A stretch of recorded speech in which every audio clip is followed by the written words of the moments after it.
اعوذ بالله من الشیطان الرجیم. بسم الله الرحمن الرحیم. الحمد لله والصلاة والسلام على رسول الله و علی آله و اصحابه و سلم. الله متعال سپاس میگیم که باز هم برای ما شما توفیق داد که برای توضیح و فهم شریعت الله متعال اینجا جمع بشیم و از الله استدعا داریم که نیتهای ما شما را خالصانه بگردانه. بحثی را که ما شما در هفته قبلی یک دو سه عنوانش خواندیم، بحث اصول فکری نظام سیاسی اسلام بود. از اینا بخش اولش که حاکمیت شریعت بود را هم خواندیم، دوم شورای بودن نظام سیاسی اسلام بود را خواندیم، انتخابی بودن هم میخوانیم. معنای انتخابی بودن چیست؟ معنای انتخابی بودن این در حقیقت فرع شورای بودن است، اما چون این مبحث بر اساس نیاز زمان داغ است و او خاطر او را به صورت مستقل هم گفتیم. یعنی دو مفهوم داره. یکی بحث شورای بودن است که در عموم مفاهیم نظام سیاسی اسلام به اصطلاح مد نظر گرفته میشه. یعنی ای که در هر مورد از مواردی که نص صریح وجود نداره، دقت کردین، یا در کلیتش نص است، در زمینه های تطبیقیش به اصطلاح بستگی به تشخیص و مصلحت امام مسلمان ها هست، در این تو یک حالت بر اساس چی کار پیش میره؟ بر اساس شورا. مثلا جهاد یک فریضه الهی است، اما در کجا سر کی باید این کار شوه؟ در این مورد که کدام آیت خاصی الله متعال نازل نکرده که حتما شما باید برید که فلانی طایفه در فلان جای جنگ کنین. این تو آیت ما داریم؟ نداریم. این بستگی به چی داره؟ به تشخیص زمامدار مسلمان ها داره که آیا من در اینجا که فلانی نفر جنگ میکنم به خیر مسلمان هاست یا صلح کنم به خیر مسلمان هاست. اگر جنگ میکنیم چی رقم جنگ کنم به خیر است، اگر صلح میکنیم چی رقم صلح کنم به خیر است، با کدام کشور روابط چی رقمی داشته باشیم. اینا همه بستگی به چی داره؟ به تشخیص امام داره. اما امام در این موارد باید بر اساس مشوره پیش بره. و رسول الله صلی الله علیه و سلم رقمی که ابو هریره رضی الله عنه میگه من هیچ کس به اندازه پیامبر ندیدم که مشوره بکنه. دقت کردین؟ هدف گپ من سر تاکید بر این نکته است که وقتی پیامبر که مستقیما برش نص میآید تا او حد مشوره میکنه و او معصوم هم هست و از جانب وحی مورد تایید قرار میگیره، سایر زمامدارا معصوم هم نیستن. دقت کردین؟ اینا به طریق اولا لازم است سرشان که چی باید بکنن؟ مشوره باید بکنن. البته یک امر اختلافی هست که اگر گاه وقتا اختلاف بین شورا و بین امام ایجاد میشه، امام یک نظر داره، شورا دیگر نظر داره، چی باید بکنن؟ بعضی از علما میگن که برای شورا عمل شود، چون معنای شورا همیست و امام به عنوان یک فرد از افراد شورا هست، در اینی جا بر رأی اکثریت باید عمل شود. بعضی ها میگن نه، باید بر اساس رأی امام عمل شود. دلیل گپش که میگن بر اساس رأی امام عمل شود همیست که رأی مسئول عمل کرده خود است و چطور ما یک شخص به چیز مسئول بدانیم در حالی که رأی از او موافق از او نباشه. یعنی خود نظر امام به این مورد نیست، شورا گفته باید این کارا بکنه، اما مسئولیت باز به گردن کی مفته؟ به گردن امام مفته. اما پاسخ به این گپی است که شورا هم در اون حالت مسئول هست. یک گپ دیگه است که رسول الله صلی الله علیه و سلم گاهی وقتا از رأی خود در مقابل رأی شورا تیر شده. دقت کردید؟ یعنی وقتی پیامبری کار کرده دیگران باید به طریق اولای کار را بکنن و دلیلش هم رسول الله صلی الله علیه و سلم وقتی در غزوه احد مشوره گرفت که آیا ما در مدینه باقی بمانیم و از مدینه دفاع بکنیم یا بیرون بریم. رأی خود پیامبر چی بود؟ گفت در مدینه بمانیم. رأی یک دی از جوانا خصوصا زنان و مردمای حماسی بود که نه یا رسول الله به غیرتیست ما چی میکنیم؟ مبرای ما شما. گفت خوب پیامبر مبرایم. حتی وقتی رسول الله صلی الله علیه و تصمیم گرفت زره خود پوشید، یک دامادن پس گفتن والا ما خلاف نظر پیامبر نظر داریم، می خوب نیست میریم میگیم خیر یا رسول الله گپ تو میکنیم. پس من گفتم یا رسول الله گپ تو سید پیامبر گفت نه، وقتی که دیگه ما زره رو پوشیدیم تا که به جهاد نرفتیم پس برنامه. دقت کنید، خب یک امر اجتهادی اختلافی است. مثلا یک نظام میتونه یکی از این آرا را ترجیح بده برای خودش، این ما الزام کردن نمیتونه. مثلا یک نظام اسلامی ایجاد میشه، یکی از این دو قول چی میکنه؟ ترجیح میده برای خود قانونی میسازیم. مثلا قانون میسازه که در موارد اختلافی رأی زمامدار میگیریم یا رأی کی رو میگیریم؟ شورا رو میگیریم. یا حتی موارد میشه که گاهی برای امام عمل شود، گاهی برای چی عمل شود؟ برای شورا عمل شود. هدف گپ میست که این مفاهیم اختلافی دایره چی را دارن؟ دایره کلانتر و وسیع‌تر را دارن. و منظور ما از انتخابی بودن اینجا انتخاب زعیم مسلمان ها هست. انتخاب کی هست؟ زعیم مسلمان هست. این ما در هفته قبلی مختصرا اشاره کرده بودم که الله متعال وقتی در قرآن کریم میگه ان الله یأمرکم ان تؤدوا الامانات الی اهلها و اذا حکمتم بین الناس ان تحکموا بالعدل. مراد از امانت در این آیت بر اساس سیاق آیت و بر اساس حدیث دیگه که رسول الله صلی الله علیه و سلم میفرماید که اذا دعیت الامانه فانتظروا الساعه، وقتی امانت زایش شما منتظر قیامت باشین. بعد صحابه میگن و کیف اضاعتها یا رسول الله، امانت چه رقم زایش؟ مثلا میگه اذا وصل الامر الی غیر اهله. پس امر در اینجا ان الله یأمرکم ان تؤدوا الامانات الی اهلها، امانت در اینجا به معنای چیست؟ به معنای زمام داره و سیاق آیات هم بر از این دلالت داره. خطاب آیات و احادیث برای کی هست؟ برای عموم امت، مگری که دلیل خاصی آمده باشه و یک حکم اختصاص بده به کی؟ به خود رسول الله صلی الله علیه و سلم و به یک طایفه خاصه. مثلا الله متعال در قرآن کریم وقتی گپ میزنه بعد بر پیامبر میگه خالصتا لک من دون المؤمنین، خالصتا لک، در اونجا اختصاص پیدا میکنه این حکم به کی؟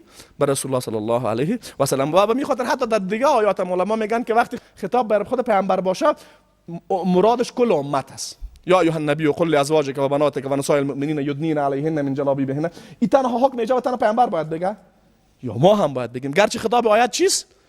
مخصوص به پیامبر است. و اینکه الله متعال به صیغه جمع میگه یا ایها الذین آمنوا یا ان الله یأمرکم، مراد از کم کیست؟ عموم امت است. پس مسئولیت تعیین زمامدار به عهده کیست؟ عموم امت. الله کلگیره به این کار عمل کرده.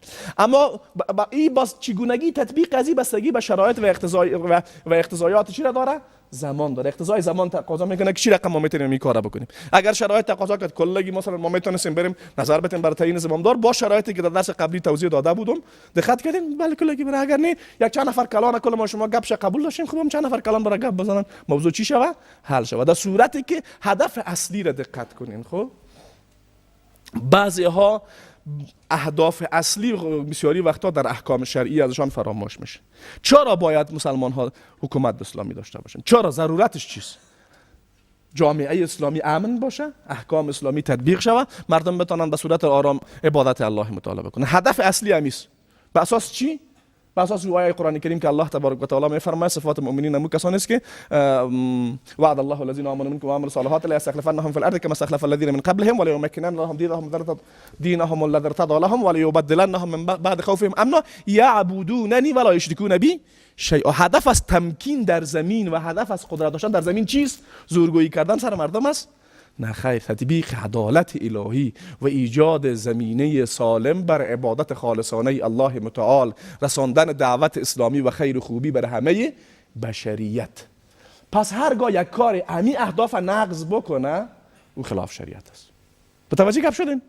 بعضی از مردم متاسفانه به روی یک حکم خاص پافشاری میکنه، اهداف اصلی را کاملا چی میکنه؟ نقض میکنه. به عنوان مثال جهاد به خاطر چیست؟ خصوصا وقتی جهاد فرض عین میشه و بر دفاع سرزمین های اسلامی میشه. جهاد برای چیست؟ و ما لکم لا تقاتلون فی سبیل الله والمستضعفین من الرجال والنساء والولدان الذین، تا آخر آیت. نه برای دفاع از مستضعفین است. حالا یک نفر که جهاد میکنه دفاع از مستضعفین در جاش مونه، ای اول مستضعفین رو میزنه. این کار واقعا همون چیزی است که الله میخواد؟ دقت کردین گپ مرا؟ بعضی ها کلیت گپ میگیرن بعد هدف اصلی و حکم چی میکنن؟ فراموش میکنن. واقعیت قضیه همیتون است یا نیست؟ ما یک اجازه رو براتون میتونم در مورد گپای من هر کسی هر نوع اعتراض داشت صراحتا میتونه بگه. فهمیدین؟ من خفه نمیشم، بعدم هم نمیاد. اگر نمیفهمیدم میگم نمیفهم. دقت کردین گپ مرا؟ چرا ما حکومت اسلامی باید داشته باشیم؟ این سوال اصلی است که باید یک نفر پرسان بکنه در باب نظام سیاسی. چرا باید حکومت داشته باشیم؟ به خاطر اینکه جامعه امن باشه. امن بودن جامعه یکی از اهداف اساسی دولت. اهداف شما باز میخوانیم. عدالت تطبیق شود. دقت کردین؟ عبادت الله کرده شود. دعوت اسلامی رسانده شود و مواردی از این قبیل. پس او کارایی که اینی اهداف اصلی را از ما بگیره، بودن دولت اسلامی دیگه باز چی معنا داره؟ اسلامی بودن و غیر اسلامی بودن یک دولت باز در اون حالت دیگه معنا پیدا نمیکنه.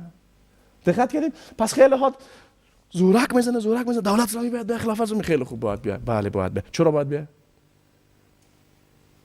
تو که ادعای امیر داری همین کارا را کردی، واقعا عدالت آوردی، واقعا برای مردم امن را آوردی، واقعا برای مردم زمینه عبادت خالصانه الله را مساعد کردی. اگر کردی خیر ببینی، اگر نکردی چی فرق میکنه بین نام دولت تو که پسوند و پیشوند اسلامی داشته باشه و با یک دولت دیگه یکی را نداشته باشه، کارت یکی باشه که از.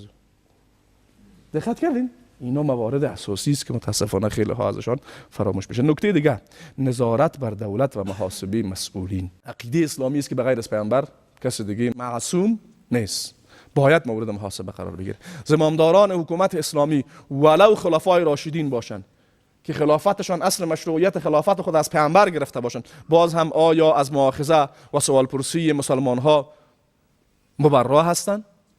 نه خیر.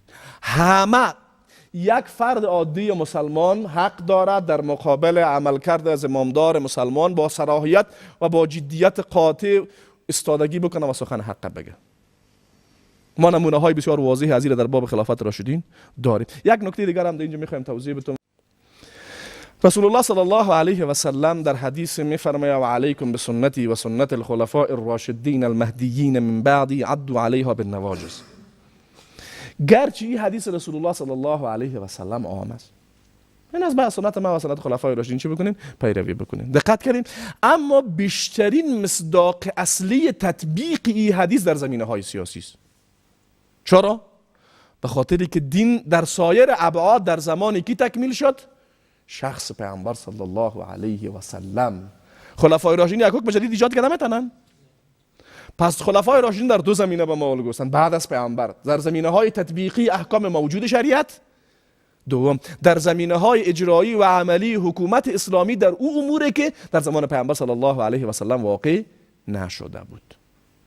چرا پیامبر صلی الله علیه و سلم بعد از خودش هم برای ما الگوهای را ذکر میکنه؟ چون مسائل سیاسی اسلامی بگونه است که بعضی از حالات ازی در مقابل پیامبر ابعاد اجرایی پیدا کردن نمیتونه.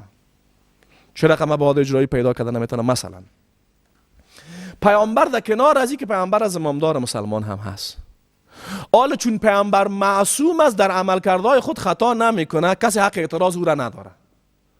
اما آیا هر کسی که بعد از پیامبر معصوم میشه؟ اینا چطور شود؟ دقت کردید؟ میفهمید که من چی میگم؟ نه؟ اگر ما بگیم که خب پیامبر صلی الله علیه و سلم زمامدار مسلمان است، اگر پیامبر هم زمامدار مسلمان است، در کنار از این بود پیامبر بودنش فراموش بکنیم، یک نفر به اعتراض بکنه، مثل که کلان خوارج آمد گفت ای عدل یا محمد، عدالت که محمد، ما اگه عدالت نکنم چی کسی دیگه در زمین عدالت خواهد کرد؟ و پس پیامبر عدالت نقض میشه؟ تصور نقض عدالت از پیامبر نیست، اما همه زمامدارا بعد از او همین رقم میان؟ نه. خب چطور باید شود؟ پیامبر صلی الله علیه و سلم حداقل 4 نفر برای ما چی معرفی میکنه؟ نمونه معرفی میکنه. در مقابل از اونها اعتراض کرده میتونیم. اونا چرا اعتراض کرده میتونیم؟ چون تنها صفت رهبری را دارن، صفت نبوت ندارن. او صفت نبوت در پیامبر صلی الله علیه و سلم بود که زمینه اعتراض برای ما نمیداد. حالا اگه یک نفر بیا بگه خب کس پیامبر از ما بود که در مقابل از اعتراض کرده میتونه در مورد ما اعتراض نکنین، این گپش درست است؟ نه. و بعد از عملکرد عملی خلفای راشدین در سایر زمینه ها، یک مورد بسیار واضح را برای ما امیر نشان میده که خلفای راشدین برای مردم چی میدادن؟ نه تنهایی که اجازه میدادن مردم در عملکردهایشان اعتراض بکنه، بلکه امر میکردن و تشویق میکردن. دقت کنید خلفای راشدین برای شما مشهور است عملکردهای از اونها. عمر رضی الله عنه در رأس ای امر قرار داشت. دقت کنید. یک گپ دوم، مخالفت با پیامبر یا کفر است یا حداقلش نفاق است. اما مخالفت با زمامدار کفر و نفاق است؟ نه. دقت کردین؟ شما ببینید اگر یک نفر در مقابل امر پیامبر مخالفت بکنه، حداقلش چیزی که نفاق است. مثل دیگه عمل کرد ابو عبدالله ابن ابی و پیروان از زمان پیامبر صلی الله علیه و سلم. اما اگر کسی بعد از اون مخالفت بکنه چی؟ حالا در اینی زمینه ما چی باید بکنیم؟ یک سخن بسیار جالب را من یک بار از ابوالحسن ندوی مطالعه کردم، گپ جالبی بود. او میگه بعضی‌ها سوال میکنند، از ذهنشون سوال میشه که مثلا وقتی پیامبر صلی الله علیه و سلم گفته دوران خلفای راشدین برای شما الگوچی، دوران خلفای راشدین که میبینیم ظاهرا گردردی زیاد داره، خصوصا دوران خلافت عثمان و علی رضی الله عنه.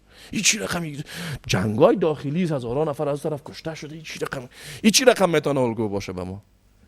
چی کسی میتونه بگه حقیقتا با وجود اون وضعیت ناگواری که در دوران خلافت عثمان رضی الله عنه و علی رضی الله عنه واقع شد، باز اینا به ما الگوست و این الگو رو شریعت تعیین کرده. ابوالعلا مودودی الله متعال همه علمای بزرگ ما رو رحمت کنه، کسی است که در باب مسائل سیاسی اسلامی خیلی پافشاری کرده. یک پافشاری کرده که گاهی وقتا هدف فراموش شده. مثلا ما بیشتر آیت خوانم نه الذين مكناهم في الارض اقاموا الصلاه و آتوا الزکات و امر بالمعروف و نهی عن المنکر. الله متعال میگه به کسانی که ما در زمین تمکین میتیم چی میکنن؟ نماز میخوانن، زکات میتن و امر معروف میکنن، یعنی احکام تطبیق میکنن.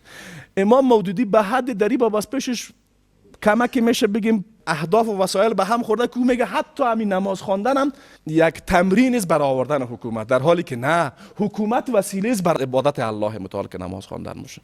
دقت کردین؟ و ابوالحسن ندوی هم دیدگاه را خوب نقد میکنه، مقاله مختصر داره به نام تفسیر سیاسی اسلام و نقد دیدگاه مودودی نوشته کرده، منصفانه خوب نقد میکنه. میگه وجود مودودی یک چیز میگم ندوی خوب توضیح میده، گرچه ندوی از مردمای صوفی مشرب است و مودودی از جمله کسانی است که خیلی در مفاهیم سیاسی ترکیز کرده، اما در اینجا از پیش چی شده؟ اهداف با وسایل خلق شده. حکومت هدف نیست، حکومت چیست؟ وسیله. برای چی؟ برای عبادت الله. الله ما رو برای عبادت خلق کرده. او اینمی وسیله رو به حد کلان کرده که میگه عبادت ها به خاطر از که ما حکومت بسازیم. امام ابوالحسن ندوی گپ بسیار جالب میگه. او میگه وضعیت امت در یک حالت نیست که کلی چیز خوب باشه، یک نفر امام شود کل اگه که از او موافقه بکنن فقط دشمن بیرونی داشته باشه. طبیعت بشری رقم نیست. امکان ایجاد اختلاف درونی در میان امت به عنوان یک امت به مراتب زیاد است. هرگاه اختلاف در میان امت پیدا شود و این اختلاف با کفار بیرونی نباشه، با خود مسلمان ها باشه و این اختلاف هم از لحاظ فکری به حد عمیق باشه که یک طرفش بگه دیگهش کافر است و این اختلاف به حد عمیق باشه که شمشیر بکشه به خاطر خدا او را بکشه و هم شمشیر بکشه به خاطر خدای طرفه بکشه. در این نمود یک وضعیت زمامدار مسلمان چی باید بکنه؟ عمل کرد عثمان رضی الله عنه و علی رضی الله عنه در اینی بود الگو هست. فهمیدین گپ مرا؟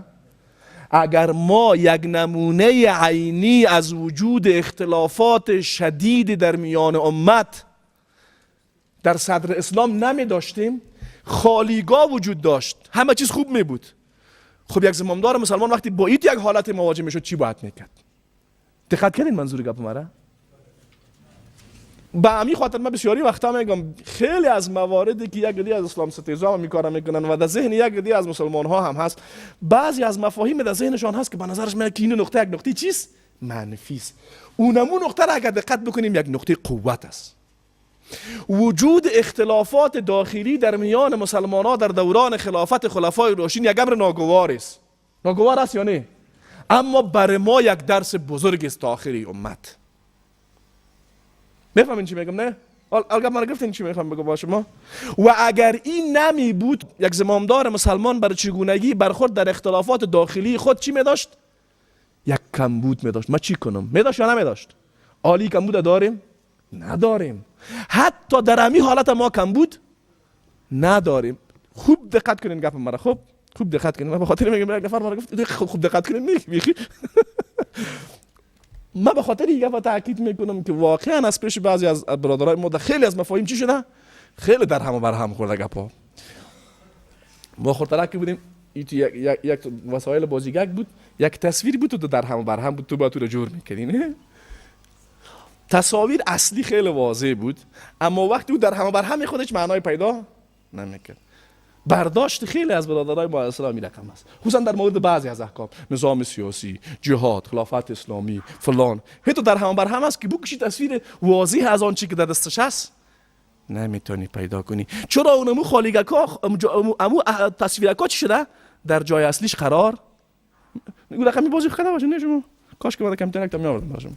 دقت کردین؟ یعنی چی؟ یعنی یک تصویر کامل از قطعه های کوچکی تشکیل شده و این قطعه های کوچک زمانی و تصویر برای شما درست نشان میده که هر قطعه در جای خودش باشه. اما درست یعنی اگر یکی از این قطعه در دیگه جای باشه شما تصویر درست فهمیده نمیتونی. و آیا حقیقتا تصویری که ما از اسلام در ذهن خود داریم، خصوصا در باب مسائلی که فعلا در فکر معاصر اسلام مطرح است، در باب سیاسی بیشتر، حقیقتا همون رقم در هم بر هم نیست؟ ما از خود برادرها سوال میکنیم، خیلی از مفاهیم احکام در ذهن خود شما در تقابل با هم دیگه قرار ندارن؟ دارن نه؟ یک چیز است، یک چیز دیگه چیز است. حیران میمونی که خود اگر جرأت نکنی بگی چرا اسلامی رقم است، در ذهن خود که خود در هم و بر هم هستی، چرا رقم شد؟ اون روز سوال چند برادرم پاسخ دادم، میفهمم یکی از حالات اساسی که در ذهن از ایجاد اولا می رقم، این چی رقم میگه؟ این چی رقم؟ در رقم تصور میکنه. چرا؟ او از یک زاویه خاصی به قضیه نگاه داره و در ذهن خودش هم زاویه خیلی خوب است. مثلا من اینجا هستم شما رو میبینم، نه؟ خب تصویر ما متفاوت است تصویر شما از دیگه. اگه اون برادری که در اونجا یک شیشته تصویر از اون متفاوت است. عالی مثلا من میگم کل گپ همین چیزی است که من میبینم اما اون برادر دیگه چیز میبینه. وقتی یک بار موقعیت اینو تغییر میدی تصویرش به هم میخوره. نه میگه خرابش میکنم. اما درست یا نه؟ متوجه شدن؟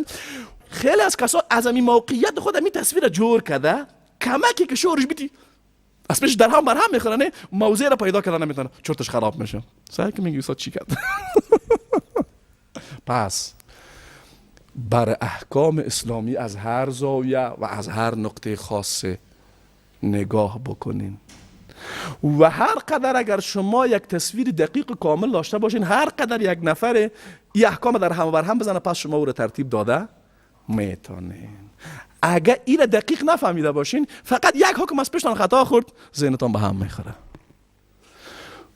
و به همین خاطر است که ما میبینیم جوانان ما از لحاظ فکری در نوسانهای بسیار عجیب و غریب واقع است. شما همین خط قلب خود دیده باشین، نه؟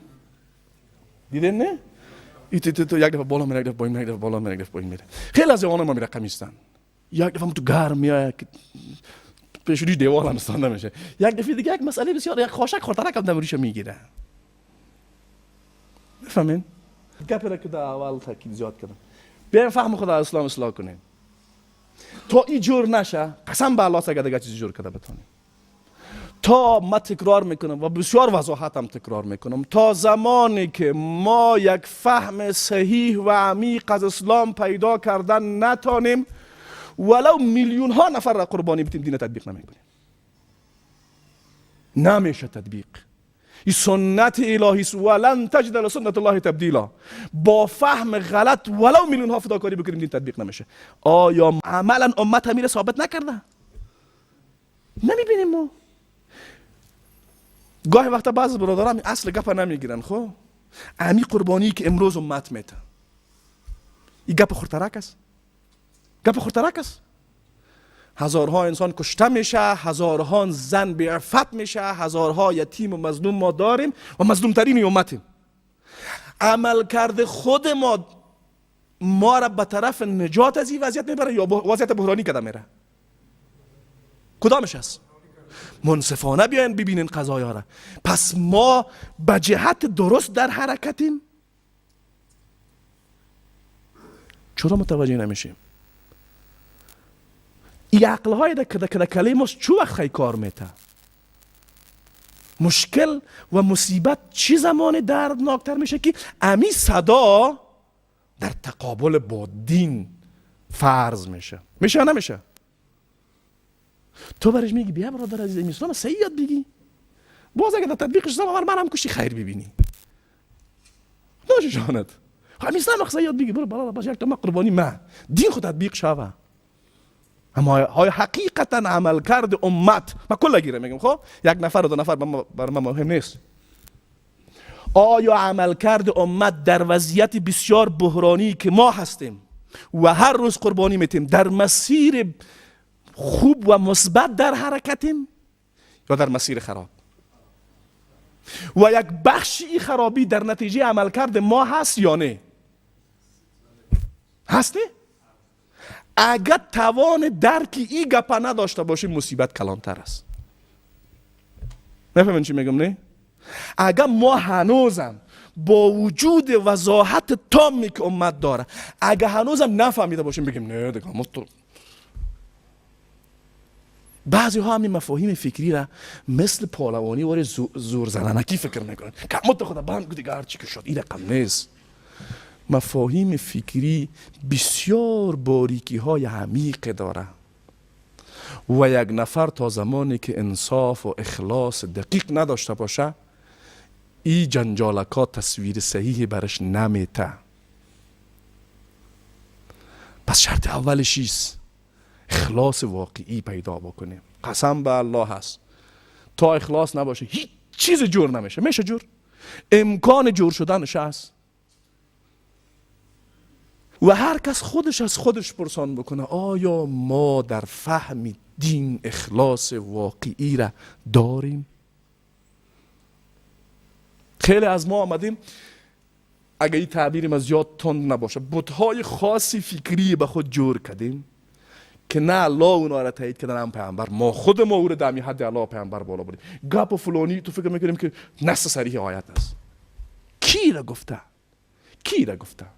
وقتی ما میگم در مقابل ابوبکر که افضلی امت بعد از پیامبر است، یک نفر حق اعتراض داره. بخیس استاد چه بگی ابوبکر تو کردی؟ حق داره نداره اسلام؟ در مقابل کس دیگه ما حق نداریم.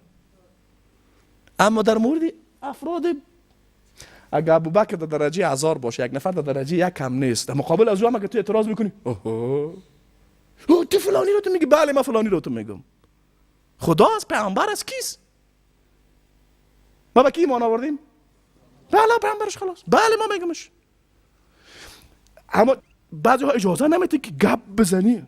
تو فکر میگی او رو تو میگی؟ بله من او رو تو میگم. بله من میگم. میشه ما غلط باشیم؟ بفرمایید مطابق قرآن و سنت گپ میزنیم. دقت کردین؟ پس ببینین هیچ کس براتون بات نسازین. هیچ فکری را هم براتون بات نسازین. ما در جهت مقابلی را میبینیم، در جهت خود نمیبینیم. متوجه شدین؟ در جهت خود نمیبینیم. اله خدا میشه. برای یک کافر تنها هوای نفس خدا میشه؟ نه، به مسلمان هم هوای نفس میتونه خدا شه. افراد غیر از او. یک گپ بسیار واضح میگم، شاید حقیقت تلخ باشه و مزاج بعضی ها بر نخوره. یک اعتراض کلان مثلا ما شما که به نام سلفی و خلفی نام خداگان نفهم مذهبی ها ببینن از ما میخواد بد جور کنن. خب اشتباه کردن. نه صوفی ها رو ببینین از پیر خود بد جور کنن. بله اشتباه کردن. ما شما چی؟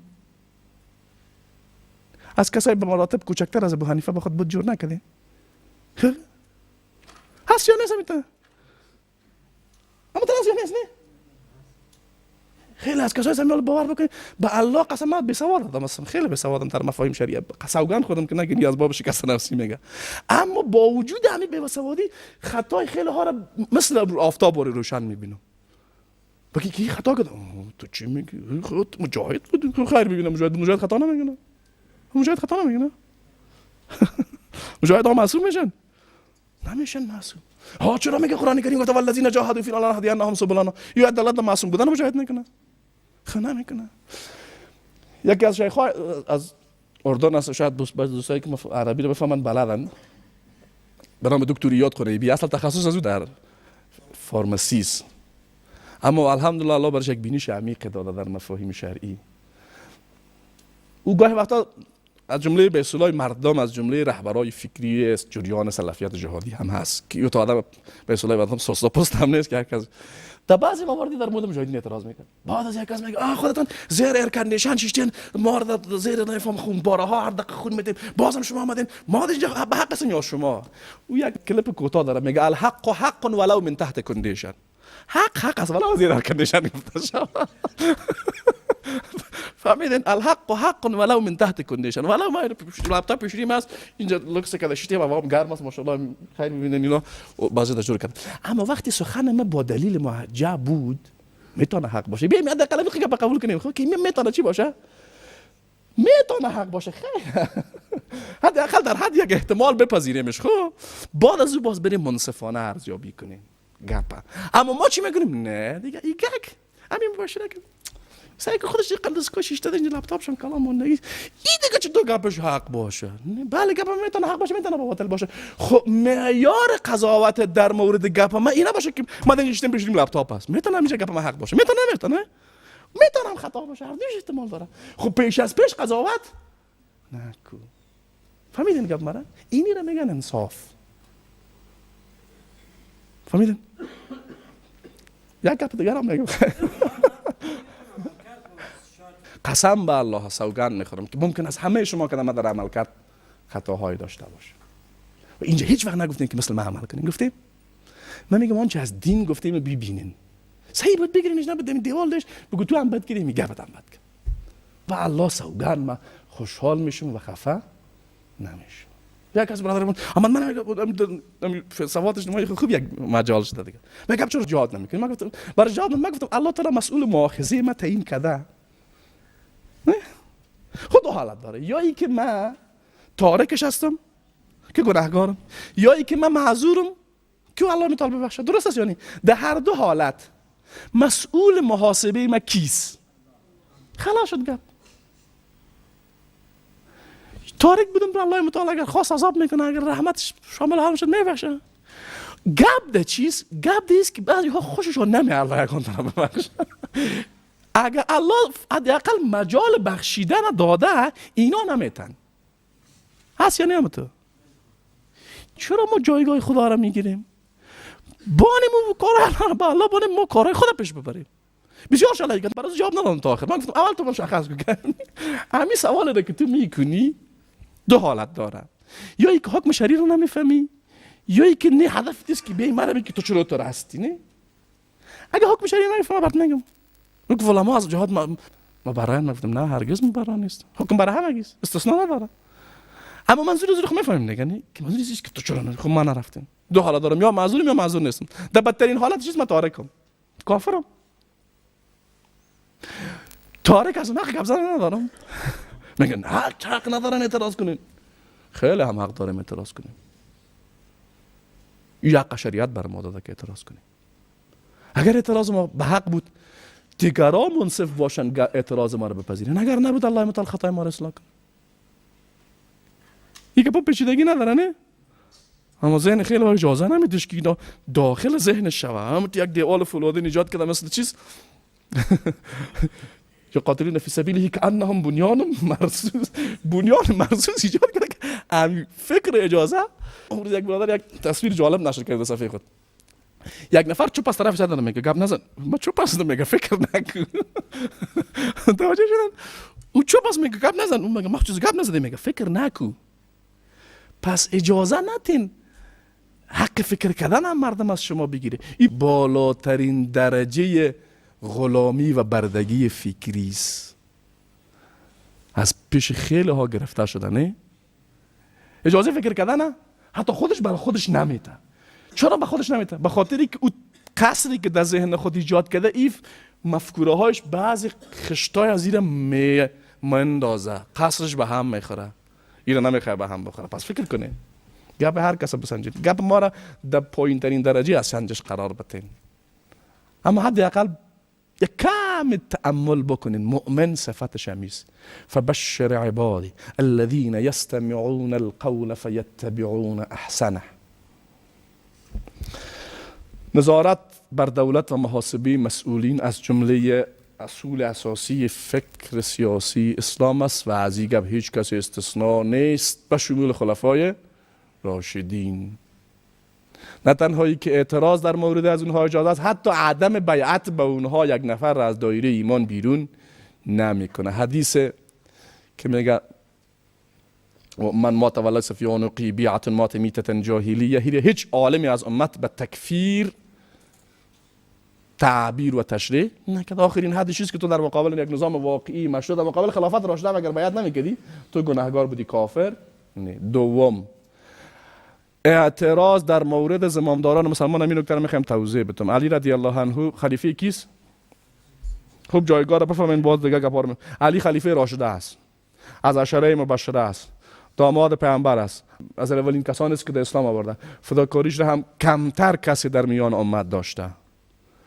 کسانی میخزن میگن تو کافری. علی چی میکنه؟ بعضی‌ها دعوای خلافت راشدین دارن، تو را در یک کار مستحب هم کافر میگن، فرض هم گاهی کافر میگن، در حالی که علی خلیفه راشده هست خوارج میگه تو کافری. انصاف علی را در دو بود ببینین، یک بود فکری، دو بود عملی. از علی در مورد اینا پرسیده میشه. اونا چی کسانی هستند؟ اونا کسانی هستند که صراحتا حدیث پیامبر در موردشان آمده که پیامبر میگه از دین مبره مثل که تیر از کمان مبره. مصداق نصوص در زمان پیامبر و در زمان صحابه عینی است، در زمان ما شما چیست؟ اجتهادی. مصداق نصوصی که در باب خوارج ما در مورد خوارج زمان علی رضی الله عنه چی بود؟ عینی و قطعی بود. از علی پرسیده میشه که خوارج کافرن، علی چی میگه؟ اگر ما شما ببینیم چی میگه؟ اینا به خی کافرن میگه. چرا حدیث هم دارن که پیامبر گفته از تیر از کمان برن مثل که اینا از دین میبرن، سگای جهنم حتی برشان گفته شده. علی چی میگه؟ میگه اینا از دین فرار میکنن. این نیست الگو بودن خلیفه راشده در مقابل مخالفین سیاسی که او را تا حد کفر پیش میبره. این نیست الگوی واقعی به یک خلیفه راشده و یک نظام واقعی اسلامی بر زمامدار مسلمان در مورد کسی که بر علی خلیفه راشده بشارت داده شده به جنت از اولین یاران پیامبر که ده ها آیت دلالت به جنتی بودنش میکنه، او رو تکفیر نمیکنه. میگه اینا از کفر فرار میکنن. سوال کن نکنه که پایین میگه خیلی منافق هستن. میگه نه، منافقین الله را خیلی کمیت میکنن.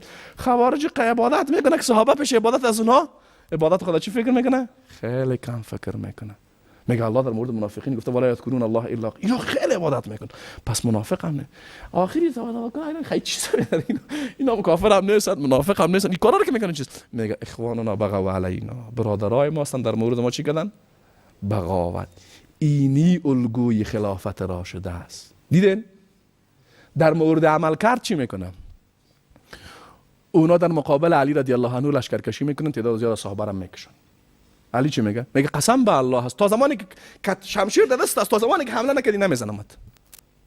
در میدان جنگ شمشیر ماندی فرار کردی، تعقیبت نمیکنم، زخمی شدی تداویت میکنم، مالت هم غنیمت نمیگیرم، زندانیت هم نمیکنم. فرار کردی.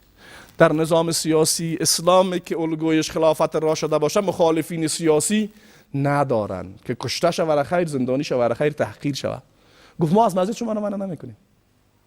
علی رضی الله عنه در کجا شهید شد؟ ایره نمیفهمید علی رضی الله عنه که خوارج کافر میگنش و واجب القتل را میدنن؟ چرا علی اجازه دادی کنه؟ میخواست اسلام به تعبیر اصلیش باقی بمانه، ولو علی قربانی میشه. فهمیدین گپ مرا؟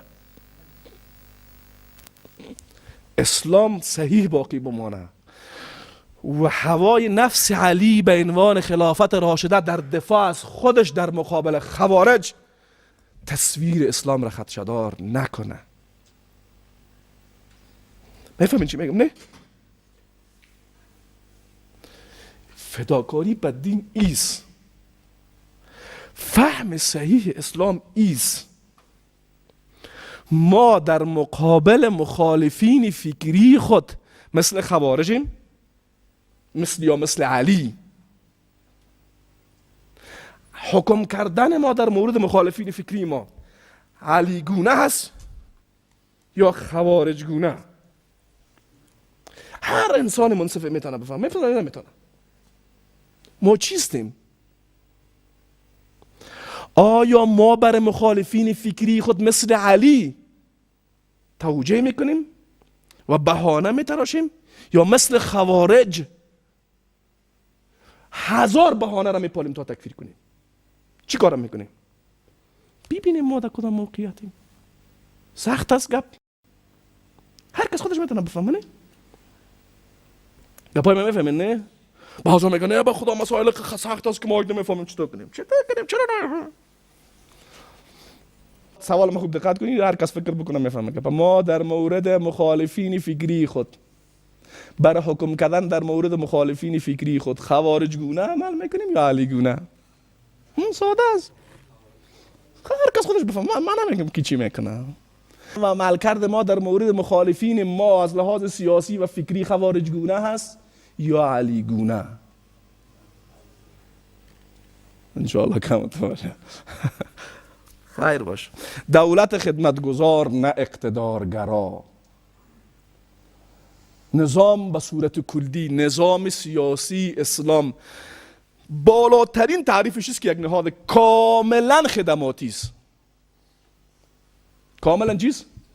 خدماتی. خلیفه مسلمان ها شب روز هیچ وقت نداره. تو یک ضرورت داشته باشی باید بری برش بخی خلیفه اینی مشکل محل کن.